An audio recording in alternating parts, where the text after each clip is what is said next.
2부로 넘어가겠습니다. 2부는 정치원로 박찬종 의원님 전화로 연결을 해서 정치 현안을 듣는 시간을 갖도록 하겠는데요.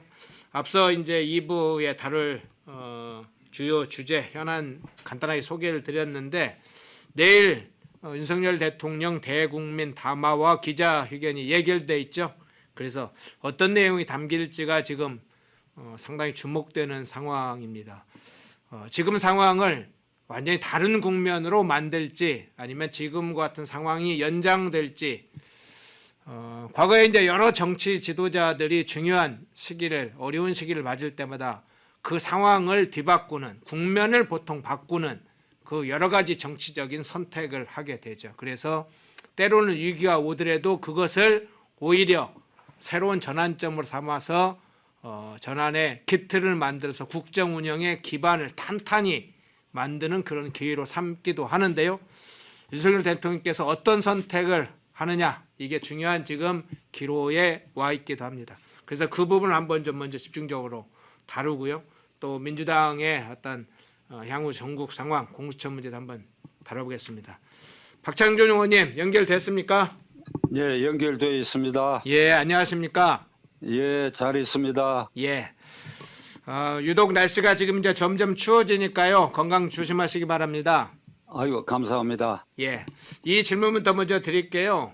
예, 내일 이제 대통령께서 대국민 담화와 기자회견을 특히 기자회견을 일문일답 형식으로 진행하는 걸로 지금 알려져 있는데 그 내용으로는 임기 반환점을 맞아 국정 운영의 그간 성과 임기 이제 절반 정도 했으니까 국정 운영의 성과도 설명을 하고 김건희 여사 리스크 해법과 명태균 씨 관련 공천 개입 의혹 그리고 야권의 야당의 탄핵 공세와 임기 단축 개헌론에 대해서도 설명할 것으로 이렇게 알려졌는데요.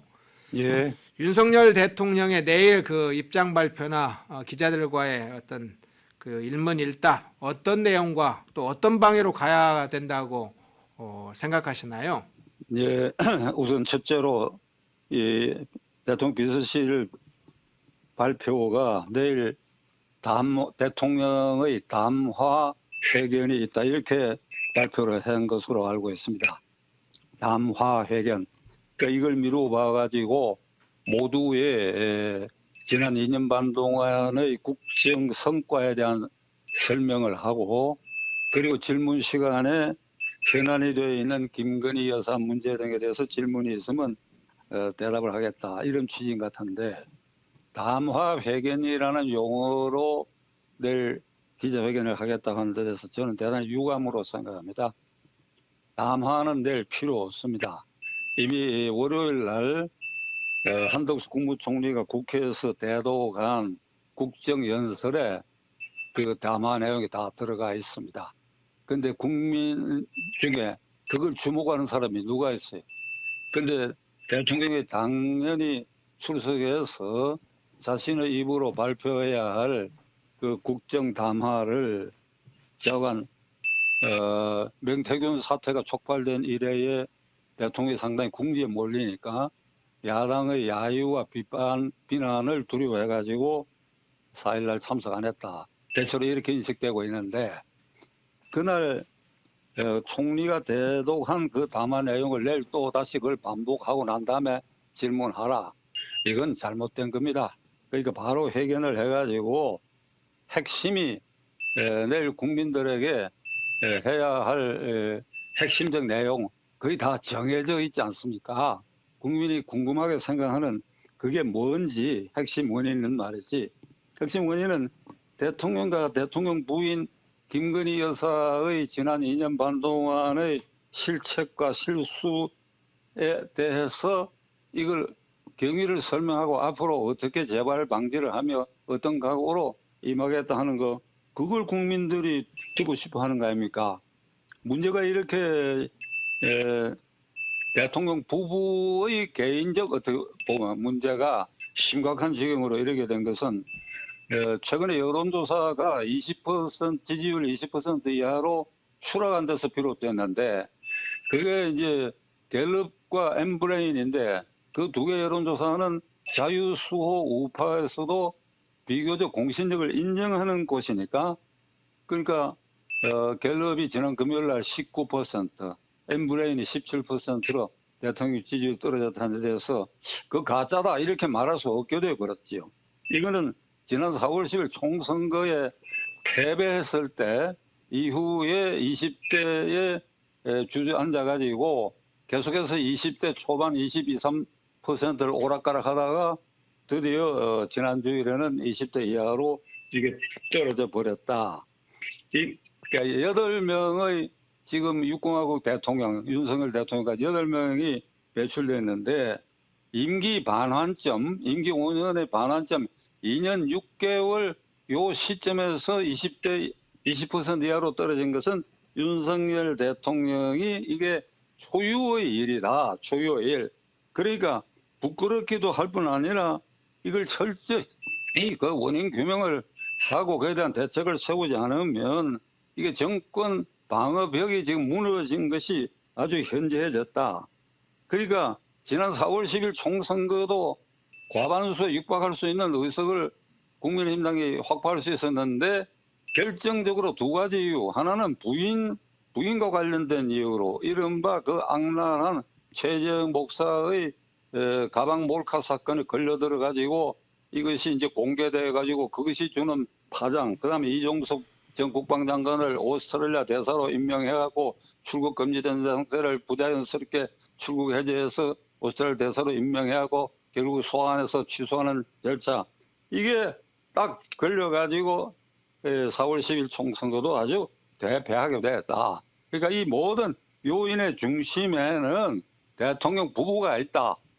근데 이걸 말이죠. 어렵게 내가 지금 설명한 것 같은데, 가끔 평론가나 언론에서도 뭐 아주 품격 있는 언어로 뭐 이 지금 현재 윤 대통령 부부가 맡고 있는 이 상황의 원인을 설명하는데 간단하게 서울에서 발간되는 유력지가 지난 금요일 날 이 갤럽과 엠브레인의 여론조사가 19, 17로 내려앉았다고 그 발표한 직후에 저 소리 잘 안 들립니까? 잘 들리는데요. 중간에 삐삐 소리가 좀 나네요. 계속 이렇게 지금은 조금 괜찮으십니다. 아까 계속 삐삐 소리가 이렇게 나서 혹시 이야기하셔도 됩니다. 예. 이제 괜찮습니까? 예. 그러니까 뭐 여러 가지 품격 높은 말로 이 원인을 진단하는데 서울에서 발간되는 유력지가 지난 토요일 날 정치면 기사로 현지 러보를 보도한 게 있어요. 어디에 가서 조사를 했느냐 하니까 대구 경북이야. 대구 경북이 갤럽 조사에서 20% 이하로 뚝 떨어져 버렸어. 그게 전통적으로 국민의힘당 지지 지역이었는데 그래서 대구 서문시장을 방문해가 상인들 반응을 조사한 것 중에 어떤 여성 점포주인, 그 여성 상인이죠. 이 사태에 대해서 대통령 지지율이 하락한 이 사태에 대해서 이렇게 대답을 했습니다. 집안 단속 잘못 때문 아닌겨요. 아닌겨. 요걸 타이틀을 뽑았어. 그러니까 대구 방언 그대로 집안 단속 잘못 때문 아닌겨. 그러니까 잘 표현이 들립니까? 예. 내가 경상도 사람인데 그대로 된지 모르겠다. 집안 단속 잘못 때문 아닌겨. 예. 이렇게 타이틀 뽑았어. 그러니까 집안 단속을 잘못했 때문이다. 평범한 보통 사람 그리고 윤 대통령과 국민의힘을 열렬히 지지하는 지역의 사람 그 여성의 입에서 이렇게 간단하게 나왔다. 그러니까 이게 한동훈 대표가 지난 21일 윤 대통령하고 회담을 하면서 이게 세 가지를 제시했지요. 그게 하고 부합하는 겁니다. 집안 단속 잘못 때문 아닌겨 하는 거하고 김건희 여사의 공적 활동을 중단해야 된다. 그다음에 김건희 여사와 관련해 있는 대통령 비서실에 한 8사람, 이 사람들을 인적 쇄신을 해야 된다. 그리고 명태균뿐 아니라 이게 무술인과 대통령 부부가 관련이 있다고 하는 설, 그리고 의료 대란의 원인이 된 이과대학 입학 정원을 2,000명 늘리기로 한 걸 작년 연말에 어떤 무술인이 3,000명 늘린다고 주장한 그 무술인하고 대통령 부부가 대통령 되기 이전부터 관련이 있었다라든지 이런 것을 해명해야 된다. 그리고 김건희 여사에 대한 특검은 정상적으로 검토해야 된다. 이 세 가지 안을 제시를 했는데 이게 대통령에서 거부당하고 윤 대통령은 조목조목 문제없다. 문제없는 걸 가지고 너가 왜 그러냐. 아주 경로했다고 알려져 있는데 그러니까 윤 대통령 부부는 이게 자기들에게 쏠려 있는 이런 부정적 그 여론과 사실에 대해서 사법적 판단의 잣대로 보시는 것 같아요. 이게 죄가 되느냐 안 되느냐.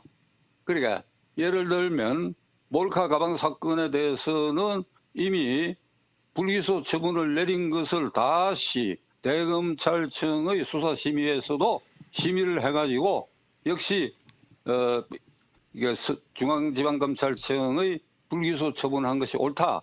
몰카 가방 사건에 대통령 부인이 그것을 수수한 것이 그것을 적용할 법이 없다. 그러니까 불기소가 옳다. 그런데 그걸 두고 왜 자꾸 시비를 거느냐. 이제 이런 것 같아요. 그런데 민심이란 게 사법적 잣대로 제할 수 없는 부분이 있다 이겁니다. 예를 들어서 김건희 여사가 대검찰청의 수사심의에서 몰카 가방 사건이 혐의가 없다 하는 것이 정당했다라고 한 그 다음날 어떤 행보를 보이는가 하니까 마포대교 북단의 자살방지센터를 방문해서 그래가지고 거기 뭐 관련자들한테 이렇게 아주 브리핑을 받는 자세를 취하고 거기 마침 퇴근 시간이 돼가 교통 혼잡해서 교통 통제도 되고 그러고 뭐 거기에 먹거리를 제공했다. 이겁니다. 이거. 그러니까 나는 사법적으로 무혐의로 판명됐다. 그러니까 내가 대통령 부인으로서 이런 일을 할 수 있다. 요걸 국민들이 언짢아하고 보기 싫어한다. 이것을 깨닫지 못하고 있다. 그러니까 윤 대통령도 검찰총장으로서 대통령에 직진한 분이 돼서 그런지 모든 걸 법률적 잣대로 예를 들면 한동훈 대표가 김 여사가 꽂아놓은 인사가 비서실 8명 있다면 누구냐 증거를 대라. 그리고 걔들이 무슨 일을 했냐 이렇게 나와버린다고. 그러니까 이게 분위기로 알 사람은 다 알고 그 내부에서 다 알아가지고 말이 새 나온 일이다. 이게. 이런 일에 대해서 대통령이 그런 식으로 나와버리면 이거 할 말이 없어지는 것이죠. 그러니까 명태균 사건도 마찬가지입니다.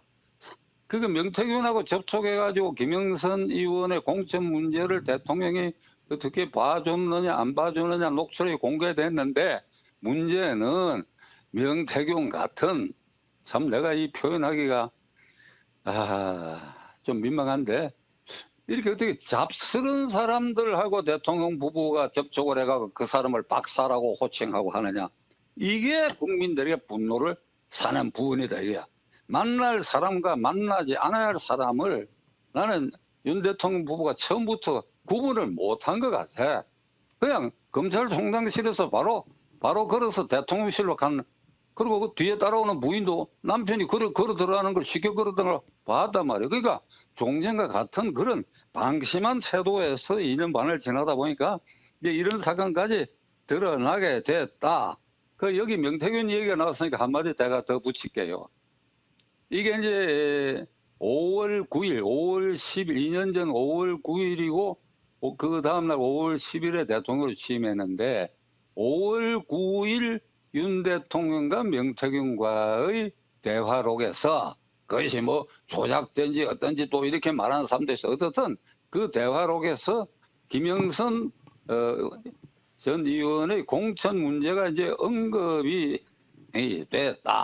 됐는데 이게 이제 용산과 그 다음에 친윤 법률가들이 뭐라고 얘기하는 거니까 5월 9일에는 윤 대통령 신분이 민간인이다. 10일 0시부터 대통령이다.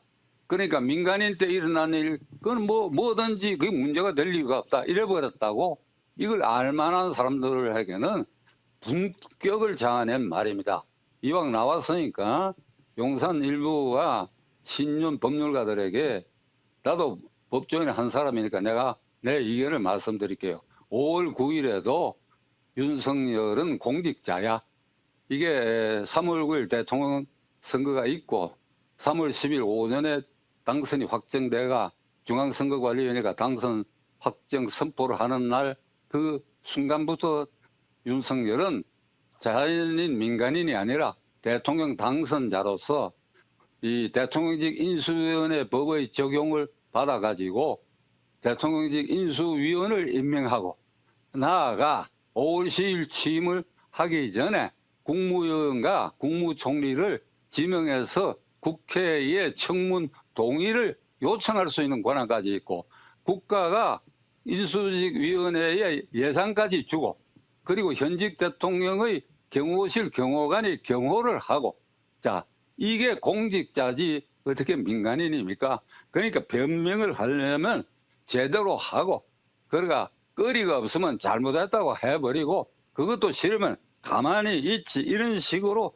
뭔가를 변명하려고 달려들고 이러니까 윤 대통령과 김건희 여사 부부에 대해서 상황을 더욱 악화시켰다라고 하는 것을 제가 말씀을 드리고 아까 그 서문시장 그 여자 상인의 말대로 이게 집안 단속 잘못한 때문 아닌교 하는 그거를 저는 다른 한자로 그걸 표현한다 그러면 윤 대통령 부부가 2년 반 동안 수신제가에 실패했다. 그렇게 저는 단정적으로 얘기하려고 그래요. 수신제가에 실패했다. 대통령 자신이 수신에 실패했다고 나는 봅니다. 부족했다 또는 실패했다. 그렇게 봐야죠. 대통령이 검찰총장에서 직진하다 보니까 민심이 어떻다. 대통령 권한을 어떻게 행사해야 되겠다. 만날 사람과 만나지 않을 사람을 어떻게 구분해야 되겠다. 밑에 지시할 때 어떤 태도로 지시해야 되겠다. 함부로 격려하거나 함부로 쓸데없는 소리 하지 마 하고 내치거나 이래서도 안 된다. 이런 게 기본적으로 훈련이 전혀 안 돼 있었고 김건희 여사도 마찬가지지요. 그 후보 시절에 그 되먹지 않은 소리하고 7시간 방담을 하면서 우리는 강남 좌파다 뭐 무속과 관련 없는 사람이 어디 있느냐 이런 품위를 아주 결정적으로 결함이 있는 이런 말을 쏟아내다가 최재형 사건까지 일으키고 이러니까 이게 제가가 제대로 안 됐다. 대통령 수신도 잘 안 됐고 그리고 근금 그리고 국민의 민심을 두렵게 생각하고 행동을 조신하게 하고 아까 말씀드린 만날 사람 안 만날 사람 구분도 제대로 못하고 그러니까 수신제가의 부부가 실패했다. 이게 집안 단속을 잘못한 때문 아닌 교에 이 말이 집약이 된다. 여기까지 얘기하기에 내가 좀 숨이 막히네요. 네. 그러면 뭐 짧게 내일 그런 그 기자회견이나 담화를 할 때 핵심적으로는 그러면 대통령께서 어떤 부분을 입장을 표명하시는 게 좋다고 봅니까? 처방이지 처방. 예. 원인에 대해서는 내가 이 정도로 얘기를 하면 이게 뭐 대통령께서 김건희 여사가 이걸 볼지 안 볼지 뭐 알 수는 없으나 뭐 전해주기를 바라는데 근데 처방에 있죠 처방. 이 첫째는 지금부터 이제 만날 사람과 안 만날 사람 구분을 확실히 해야 되고 둘째로는 한동훈 대표가 제안한 그거 긍정적으로 받아들여야 됩니다. 그 특검 문제는 말이죠. 지금 민주당이 내놓은 그 특검은 민주당이 특검 후보를 지명하겠다는 거 그걸 민주당하고 싸워가지고 객관성이 있는 것으로 만들어가지고 특검 받아들일 자세를 택해야 되고 그리고 윤 대통령이 부하를 만나거나 제3자 만만한 사람 만나더라도 경로하거나 내치거나 하는 이런 태도를 보여서는 안 된다. 그리고 민심이 얼마나 순간적으로 면도날처럼 매섭고 칼날 같고 또 잘하면 얼마나 훈풍으로 이걸 응원하느냐 하는 이걸 이번 기회에 아주 절실히 깨달아야 된다. 이렇게 말씀드리면서 네. 마지막으로 이 단락의 마지막으로 나는 윤 대통령이 지금까지와는 다른 표변하기를 바랍니다. 표변이라는 게 표범이 변한다는 뜻인데 그게 중국 고사성어로는 이게 만주 지방이나 몽골 지역에 서식하는 표범이 딱 지금 요 같은 그 겨울 초입에 털갈이를 하는데 이쁘게 색깔이 변한다는 겁니다. 봄, 여름에 먼지 묻은 털을 완전히 갈아버리고 색깔이 아주 반짝반짝 다양하게 빛나는데 이걸 표음이 변하는 걸 표변이라고 하는 게 사대부나 군주가 표변하라고 하는 말은 좋게 변해라. 실수했던 일, 나빴던 일을 다 딛고 반성하고 좋게 변하라. 이러면 아름다워진다. 이제 이런 거니까 저는 윤 대통령이 표변하기 위해서는 기본 자세가 지금 제가 뭐 앞에 간단히 말씀드린 이걸 동의하기가 어려울 거예요. 그래서 한번 깊이 생각해 보시고 오늘 밤이라도 그러면 국민 앞에 낼 석고대죄적 자세 그리고 사회적성적 각오로 한다면 지금 한동훈 대표가 제안하거나 민심이 들끓는 이런 요소들을 이렇게 표변해서 받아들일 건 충분히 나는 받아들일 수 있다. 그러니까 호미로 막을 일을 내일 기자회견을 통해가 호미로 막을 일을 이걸 놓쳐가지고 시간이 모래 글피 지나서 가래로도 막지 못할 사태를 만들지 마라. 그런 우려가 우리 같은 사람에게는 있다. 내일 호미로 막을 수 있다. 근데 그걸 호미로 또 막을 일을 아예 무시해버리고 그냥 지나치고 자기 생각만 일방적으로 얘기해버릴 그럴 우려가 있다. 그래서 4.19 때 고사를 여기 어울릴지 어떨지는 모르겠으나 호미로 막을 일을 가래로도 못 갖고 망한 얘기를 내가 4.19 때 이 얘기를 하나 할까 싶습니다. 괜찮습니까? 예, 좀 짧게 좀 해주십시오. 예, 짧게 네. 할게요. 예, 4.19는 4.19 그날 3.15 부정선거에 관련해가 쭉 데모가 있어 왔다가 그게 서울을 비롯해가 대도시에 폭발해가 그날 경무대 입구에서 학생들이 수십 명 총격에 죽었지요. 그 학생들의 시신들이 지금 4.19 묘지에 묻혀 있는데 그러고 한 2, 3일 동안 소강 상태에 빠졌어요. 그때 3.15 부정선거로 그것도 뭐 선거니까 당선된 이기붕 씨가 기자회견을 통해 가지고 나의 부통령 당선을 취소하겠다. 부통령직 사퇴를 고려하겠다. 고려. 들리십니까? 그러니까 네, 잘 내 들립니다. 부통직을 사퇴를 고려하겠다.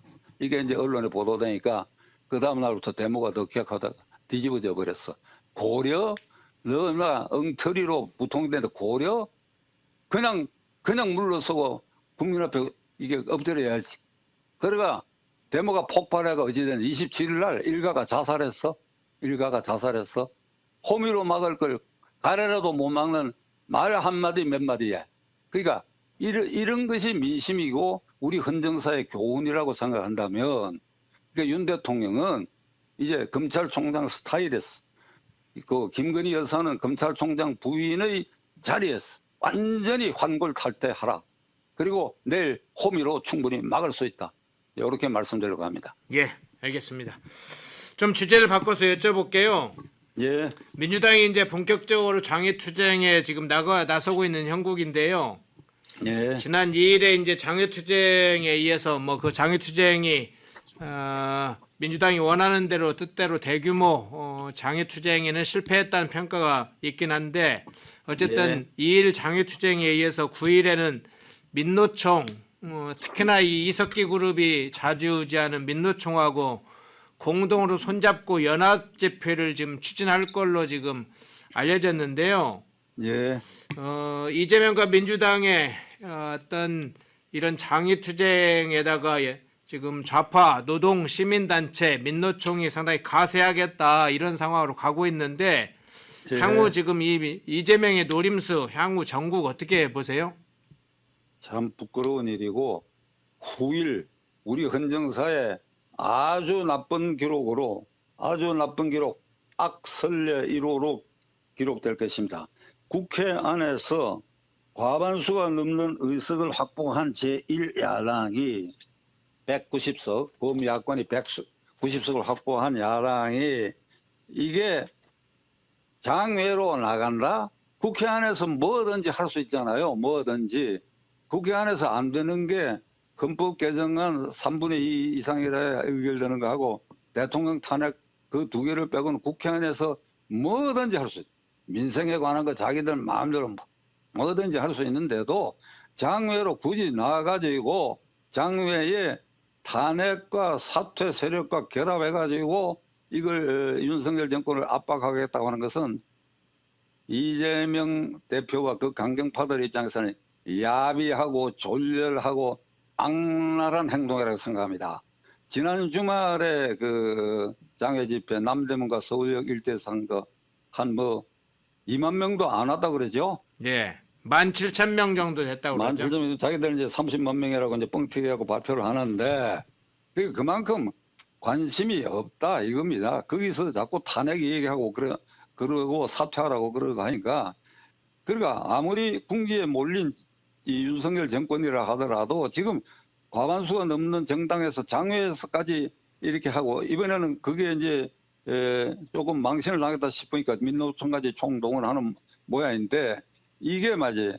이번 다음 그러니까 오늘이 수요일이니까 이번 토요일 그다음이 이제 그다음 주일이 11월 15일 공직선거법 사건 이 판결이 있고 그리고 그 열흘 뒤에는 위정교사 사건 판결이 이재명에 관한 게 이제 내려지니까 구체적으로 이번 주말에 이게 민노총 등과 연합해가지고 이게 이 시위를 하는 것은 법원에 대한 아마 구호는 없을 거예요. 또 이 친구들이 야근 친구들가 법원이 이렇게 해라, 법원이 유죄라 하면 재미없다 이 소리는 절대 안 할 거예요. 그러니까 탄핵하라, 물러나라. 이건 결국은 법원에 대한 간접 압박입니다. 그러니까 법원의 압박을 가하기 위해서 이번 주말에 하는 일인데 이거 참 하늘과 땅도 분노할 일인데 저는 이 단계에서 말이죠. 사법부가 김명수 대법원장 이래 사법부가 이렇게 야당이 장외까지 나가서 광분하도록 하는 데 대한 빌미를 이미 주어왔다. 지난 5, 6년 동안. 그러니까 울산시장 부정선거 사건 같은 거 질질 끌고 그 작년 9월 22일에 이재명의 구속사건 영장 청구된 것에 대해서 유창훈 부장판사가 태연하게 피의자는 당대표니까 불구속한다. 이거 사법부가 이게 날뛸 수 있도록 하는 기회를 줬고 이번 주말에 이렇게 대규모 시위를 하면 공직선거법 위반 사건도 무죄가 아니면 100만 원 이하의 자격 상실형에 미달하는 형을 선고를 하게 될 것이다. 하게 해야 된다. 하는 걸 유도하기 위해서 이제 이런 일을 하니까 이 사법부도 일부지만은 정신 차려야 돼요. 그러니까 질질 끌지 마라. 영장 청구할 건 청구해서 발부할 건 발부해라. 그리고 공직선거 위반 사건 이번에 판결 나는 그게 요 재판부가 2년 동안 다룬 건 하지만 그 앞에 거 합하면 1심에서 공직선거법 위반에 6개월 안에 판결 내게 된 걸 2년 만에 판결을 하고 이러니까 기고만장하게 만들었다. 이런 점이 하나 있고 그 다음에는 참 안타깝게도 왜 윤석열 대통령이 임기 절반 이 지점에 지지율이 이렇게 낮아가지고 이걸 또 만만하게 봐가지고 장외에서 약 사퇴하라 탄핵하자 이 빌미를 왜 또 제공하게 됐느냐 아주 이거 안타깝게 짝이 없어요. 그러니까 이제 말하지 않는 숨어있는 민심이 아무리 윤석열 대통령이 잘못이 있고 김건희 여사가 잘못이 있다 하더라도 그건 그대로 다루고 이것이 이재명의 사법 리스크를 탈출하는 빌미로 이용되는 거 이걸 우리가 끊어줘야 해요. 제가 다행스럽게 생각하는 것 중에 하나가 지난번 지난 금요일날 발표된 갤럽 여론조사에서 윤 대통령의 지지율은 19%지만은 정당 지지율은 민주당과 국민의힘당이 동률이다. 그러니까 이게 윤 대통령 지지율이 국민의힘당에 그대로 전이 안 된다. 이건 이거다. 그러니까 국민의힘당의 우파 자유 수호 세력들은 이걸 지켜줘야 된다. 이런 게 있으니까 이쪽도 그 부분은 국민의힘당이 대야의 관계에 있어서 당당히 나갈 필요가 있고 이재명과 강경파를 제외한 민주당 안에도 양심분자들이 이걸 정확하게 민심을 읽어야 된다. 이런 말씀을 드리고 싶습니다. 예. 민주당의 그런 폭거에 대해서 좀 지적을 해주셨는데요. 하나 더 좀 현실적인 수사기관 문제를 한번 여쭤볼게요. 예. 공수처 문제인데요. 예. 공수처에 있는 김상천 수사 2부 검사가 지난달 퇴직을 했고요. 예, 그 뒤를 이어서 송창진 수사 2부장이 지난 1일에 사의를 표명했는데요. 예, 송창진 이 부장검사가 퇴직하면 공수처에는 부장급 검사가 2명만 남게 된다고 지금 알려졌습니다. 예, 공수처장, 차장, 평검사 10명 모두 합해도 지금 정원 절반에도 미치지 못하는 상황인데, 공수처는 이제 설립 때부터 이게 설립해서는 태어나지 말아야 될 공수처 이런 이야기가 시작됐지 않습니까? 예, 그런데 이제 공수처 설립 이후에도 수사와 기소도 제대로 못하는 그 무능한 상황에다가 인력에 충원되지 않는 상황까지 발생하고 있는데, 공수처 지금 내부 상황 또 안팎으로 공수처에 대한 평가, 이 문제 어떻게 보세요? 정원 검사가 이제 처장, 차장, 부장 검사 합해가 25명인데 현재 14명밖에 없다고 돼 있죠. 예. 11명이 비어 있는데 그것도 부장 검사는 2자리인가 비어 있는데 공모를 해도 응모를 안 한다는 겁니다. 그러니까 법관 유자격자들이 공수처가 이와 같이 기피 대상이 됐고 전혀 권위가 인정되지 않는데 그거 누가 가서 그 응모를 하겠습니까? 그 경력에 내가 공수처 부장검사다, 공수처 검사했다 하는 그 경력을 쓰기가 부끄러우니까 그렇지 않습니까? 그것만큼 공수처의 위상이 떨어졌는데 이 공수처를 만든 주역이 문재인 정권 때 문 대통령은 물론 그 지휘 책임이 있고 민정수석이었던 조국 수석이 앞장서 가지고 공수처를 만들었는데, 그러니까 검수완박, 그러니까 검찰 수사권 뺏고 그 당시에 중요 사건은 공수처를 만들어 가지고 그 위에 수사권과 기소권을 준다.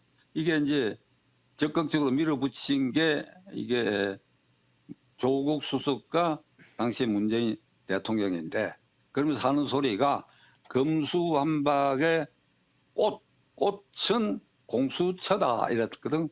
꽃이라 그랬다고. 네. 그러니까 박수를 치고 좋아했는데 그 꽃이 지금 시들어 버렸잖아요. 시들어 버렸지 않나. 예. 그 물을 줄 수도 없게 돼 버렸거든. 소생할 수가 없다고. 이거 책임져야 돼요. 첫째로 책임져야 돼. 누가 이걸 주도했던 민정수석 조국과 대통령이 책임져야 돼요. 이게 법률상 책임도 물어야 된다고. 입법 활동에 대해서 이 결과적으로 이게 잘못된 게 판명됐을 때 여기에 따른 예산의 낭비, 그다음에 제도적으로 내가 두 번째로 말씀드리려고 하는 거는 이 위헌입니다. 공수처 존재 자체가 위헌입니다. 다시 말하면 공수처를 발족시키겠다고 하는 그 공수처법이 위헌인 법률입니다. 그러니까 조국과 문재인 대통령은 위헌인 법률을 만드는 장본인들이다. 왜 위헌이라고 얘기하는가 하면 우리 헌법에 이렇게 되어 있어요. 모든 수사기관이 구속영장이나 압수수색영장을 청구할 때는 반드시 검사를 경유하라. 검사가 압수수색영장과 구속영장을 법원에 청구한다. 이렇게 되어 있어요. 그런데 공수처법은 공수처 검사라는 이름이 있으면 뭐든지 할 수 있는 줄 알고 별도로 압수수색영장, 구속영장 청구하고 기소권까지 갖고 있고. 그러니까 이 우리 헌법에는 검사가 수사에 주차하고 영장 청구권, 구속영장 청구권, 기소권, 그러니까 그게 이 검찰청법의 헌법의 정신을 받아서 검찰청법에 정해져 있는 그 검사의 헌법적 권리인데, 이걸 제3기관을 법이라고 만들기만 하면 뭐든지 유효한 것으로 백성들을 현혹시켜 가지고 이거 위헌인 기관을 나는 처음부터 위헌이다 했고, 그 헌법학계의 지금 가장 원로학자 허영 교수도 이거 위헌이다 얘기했는데, 이거 뭐 그 서울법대에서 형법 강행했다고 하는 민정수석 조국 이거 고지 듣지도 않고 이런 식으로 강행해가 막 박수치고 꽃이라고 했으니까 이게 직무유기, 직권남용, 그리고 그동안에 공수처가 지금 일 안 하고 있어요. 월급 타먹고 앉아 있잖아요. 그러니까 1년에 아마 20-30억 원 들어가고 있을 겁니다. 그에 대한 손해배상 청구를 국민이 해야 될 것 같아요. 그게 문재인과 조국을 상대로 그게 법원에서 인정될지 안 될지는 한 판례를 남기기 위해서 헌법에 위반되는 법률을 강행해가지고 엉터리 기관을 만들어서 그게 예산이 투입돼가 낭비가 됐다. 국민의 혈세. 그러면 주권자인 국민의 입장에서는 이 형사 책임도 묻고 그게 따르는 국고 낭비에 대한 배상 책임도 물을 수 있어야 된다. 이거 판례를 한번 꼭 남기고 싶은데 젊은 법조인들, 특히 페넨마이크에 나오는 젊은 법조인들, 정혁진, 원영섭 그 변호사들이 한번 의논해가지고 한번 그걸 도모했으면 어떨까 싶네요. 예. 예, 오늘 박정정 의원님 네. 좀 주요 현안과 윤석열 대통령 관련된 대담 관련해서 여러 의견을 주셔서 고맙습니다. 예, 감사합니다. 예.